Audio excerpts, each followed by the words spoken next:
Hi guys, welcome back to the next part of Through the Darkest Times, part number 14. Picking up where we left off. What do we have down here? Steal a weapon. Have a party, but I think I'm going to go and attempt to steal a weapon. Horst and Paul. And Sebastian. We could send all three of them in. We not take the club? We can take the club with us, but it increases the danger. So we won't take the club with us, we'll just go with that. Donations wise, we'll take Roman for that one. And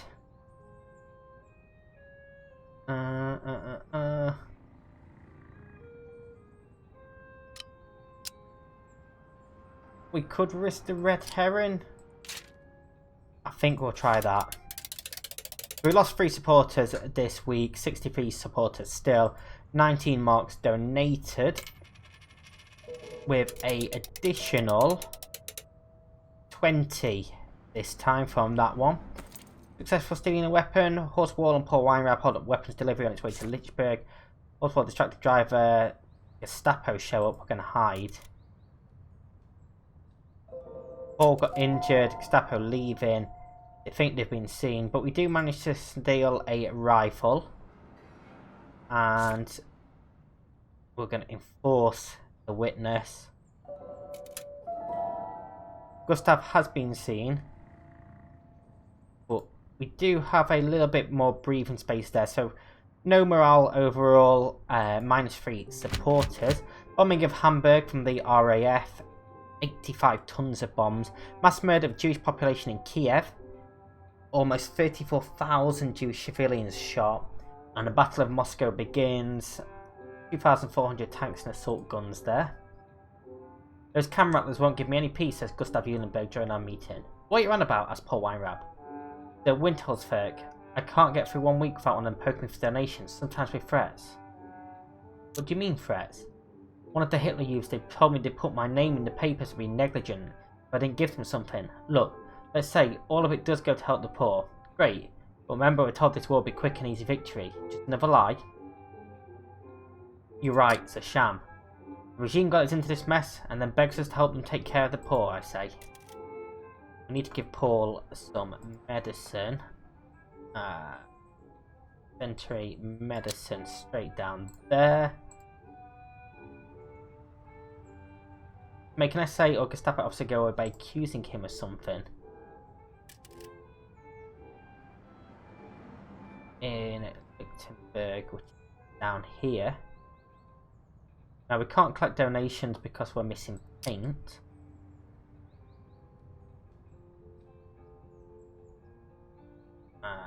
So we'll send Gustav to go and buy some paint. We're going to attempt to steal another weapon down here. We lost the uniform as well, which is a little bit annoying. And Paul can go and get some donations once more. So we will lose 3 supporters, 16 total, 18 marks donated. We're going to have to grow and get some more supporters soon. Paul thinks he's been seen, gains 23 marks plus 3 morale there.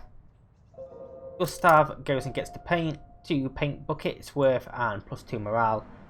And stealing a weapon. Panic, well, we're going to enforce that. And we managed to get another weapon there. But they all think they have been seen. -7 morale, -3 supporters. The Hitler Soviet Union defeated. In a speech in the Berlin Sportsplatz, Hitler says that the USSR has been defeated and would never rise again. Snowfall in Moscow. German troops off Moscow are being drastically slowed by increasing snowfall and mud. Women and children evacuated as the siege continues and the troops advance. During our meeting, Sebastian Baumann repeats the terrible rumours he heard from a colleague at work. He told me that the concentration camps are nothing but enormous execution sites. Thousands of innocent people are waiting there to be killed. Where did he get this information? I know this person. He wouldn't invent such thing. He heard it from a family member who works in one of these camps. How did he manage to hide this reality? I asked myself the same question. We have to doff our hats to the Nazis' propaganda machine. Turns people into monsters without them necessarily knowing it. We must spread this information. Yes, we should share the truth with others. So the real face of the Nazis, agrees Sebastian. Smuggle books. And smuggle books. I think we should probably smuggle some books. I mean, there's a big risk down there. We don't have enough marks now to do anything else, though. Are these three going to be able... A lot of danger involved in stealing that weapon. But we're going to go and try and get a third rifle. In fact, can we send them with the rifle? Okay. Well, we must be collecting them for a reason, right? We're going to see if they're successful. They get attacked, we're going to fight back. We do manage to get the crate. They all think they've been seen, but no injuries, fortunately, in the attack. They get into an argument, settle a dispute between them.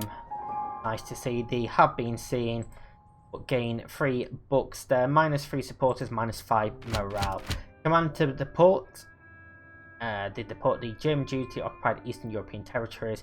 Ghetto in Chernobyl is where the Jews are being put, and Moscow under siege. During tonight's meeting, Paul Weinrab complains he can't sleep. Sometimes I hear the air raid sirens in my sleep, even when there are none. It's awful. Goring clearly failed in his promise to keep Berlin safe from the bombings. Sure as hell did, and you have to wonder how many other Germans feel the way we do. Is it possible for Hitler to lose popular support for this war if we feel the pain here at home?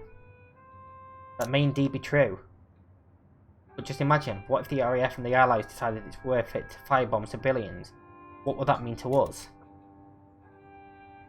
Morale is getting dangerously low, so we're going to have to do something to pick that up.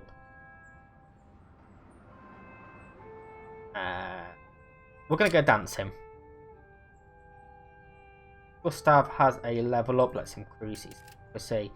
As does Roman, his propaganda is going to get a increase also.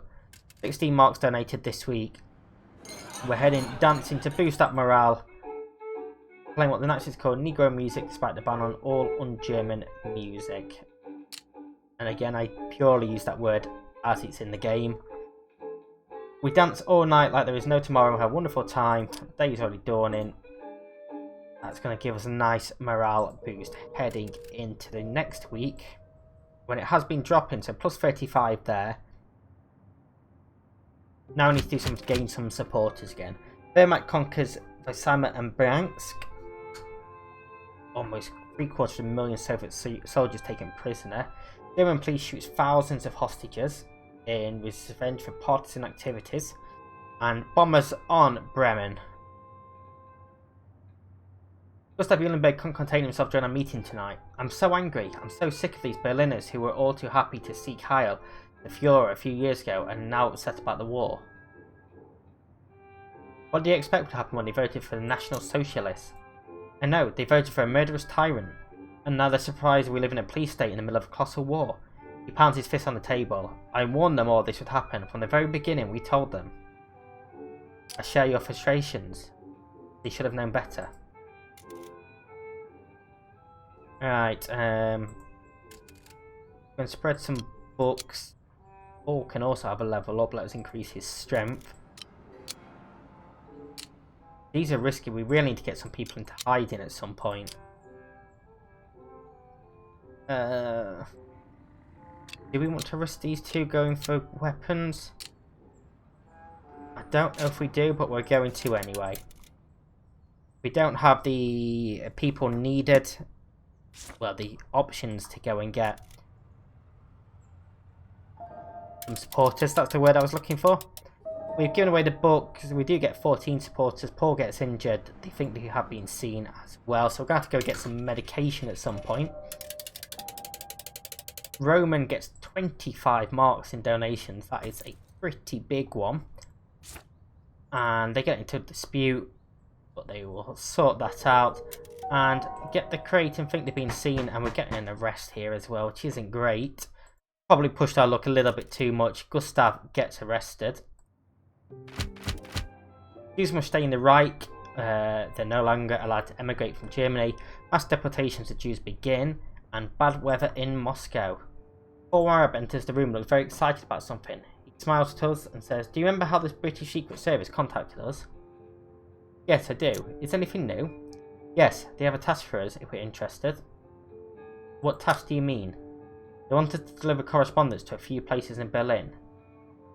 Sounds simple enough. So yeah, we can get that done.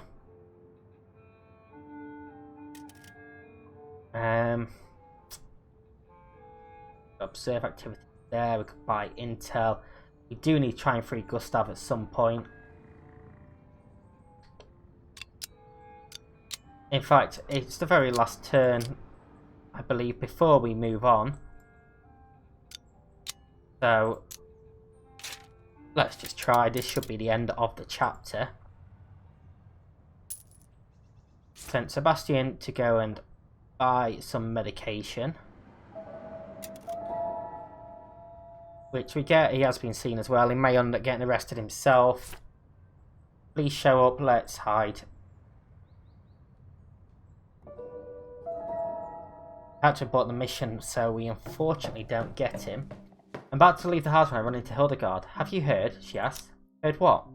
"They took the Gutmans. Our street is free of Jews now, finally." "I wonder why it took them so long." "They took the Gutmans, I ask." "When did this happen?" "This morning. The scapular came and took them away. It looked like they knew it was coming. They had suitcases packed and everything." "Do you know where they brought them to?" "I heard they brought the Jews to the synagogue in Morabit, the one in Levitzow Street. Do you think Herman and I can move into their apartment now, or is it already reserved for someone?" "Excuse me?" "The Gutman's apartment is bigger. Herman would love to have his own room. He's at an age now where he doesn't want to sleep in the same room with his mother anymore. Is this all you care about right now?" "Are you worried about them?" asked Hildegard. "Don't be. They'll be resettled in the East where they belong. Every race should live where they naturally belong. It's all part of the Fuhrer's great plan." "I don't think this is what will happen to them. I remember Hannah told me at the cinema about the Wehrmacht and the SS murdering thousands of civilians in the East. I need to go." Without saying goodbye, I leave Hildegard standing there and take the metro to Melbit. Once there, I walk to the Levstow Street as fast as I can. When I reach the synagogue, there are 2 trucks parked in front of it. A group of men wearing SS uniforms are standing at the entrance. "What is happening here?" I ask one of the SS guards. "None of your business. Go away or I'll arrest you." He rests his left hand on the gun on his belt. Guards step aside as a crowd of people begins to exit the synagogue.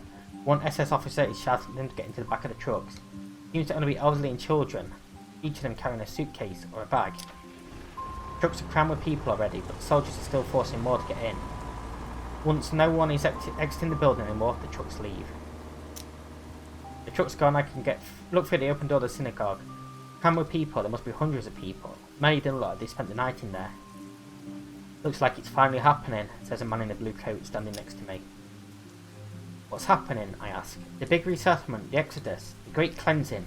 Looks like the days of disorder and Rassenschand in Berlin are finally over. The Jews are going where they belong." "Where do they belong?" "Nowhere," he smiles. "Ah, look," he holds out his hand. "The rain has stopped. Heil Hitler," he says and walks away. Something is happening at that synagogue. The SS men step aside again. Stay where I am and observe what's going on at the synagogue. People are streaming out of the building onto the streets, guarded by soldiers and SS officers, yelling commands at them. They're lining up. People stop to look at the scene as the police try to keep them at distance. Find a policeman standing in the offside and ask him, "What's going on here?" "They're making the Jews walk to the Grunwald to catch their train," he says. "The Grunwald?" "They're making them walk to Grunwald," I say. "So, what do you care?" says the policeman. I see one of your SS officers coming towards us. "You," he says. "If you don't leave right away, you can get in line with them. Do you hear me?" I hear him go to the other side of the street. More and more people stream out of the synagogue, filling the street. It's hard to imagine that they all had been inside that one building. I look out for the Gutmans, but don't recognise anyone in the crowd. Maybe if I could get closer, but the SS guards are aggressively pushing bystanders away. The prisoners start moving down the street. I look for an opportunity to approach the prisoners. Choose a spot on the route that's as far away from SS guards as possible and wait for the prisoners to pass by. The crowd is huge. Men, women, children. Everyone is carrying a piece of luggage. I'm close to giving up when I finally see Louis Porler and their son Elias Gutman's familiar faces. Louis recognises me, comes over and speaks so quiet I can barely hear them. What the hell are you doing here? I wanted to see if I can help you. And, can you? He hisses. I'm sorry, says Louis. Thank you for coming here, I appreciate it. But as you can see, we are fine. We're just walking to the train which brings us to our new homes. Where are they taking you? East. They said there are places for us to live there. They just don't want us here anymore. But don't worry, we're going to be fine. We Gutmans have always managed to find a way. Suddenly, he starts tearing up. Tears are running down his cheeks. Is there anything I can do? It's just... Elias, why isn't it enough to take us? Why do you have to take our children too? What did he ever do to them? Why can't he just kill me and spare my boy? Take a step back from the prisoners. For a brief moment, I can still see Louis before he disappears into the crowd. There's no such thing as new homes in the East. I know it. Louis knew it. The SS guard who threatened to send me on that train knew it too. I will never see Louis, Paula and Elias again. And we're going to get an arrest right at the end, just to top it off. Sebastian and Paul both getting arrested. Wow. In October 1941, the regime began to deport thousands of Jews to the East and killing them there. Despite these crimes, although it quickly became apparent that Germany would no longer be able to win the war, most Germans still supported Hitler and his regime, enabling them to continue their war of annihilation. Your leadership is strong and stable, and your group has recruited and retained enough supporters that it can persist during the darkest of times. End of chapter 3, and that is where we're going to end this episode. We'll be back tomorrow for the start of chapter 4. If you have enjoyed this, please do hit that like button, subscribe, and ring the bell for more. Until next time, stay safe. I'll see you in the next one.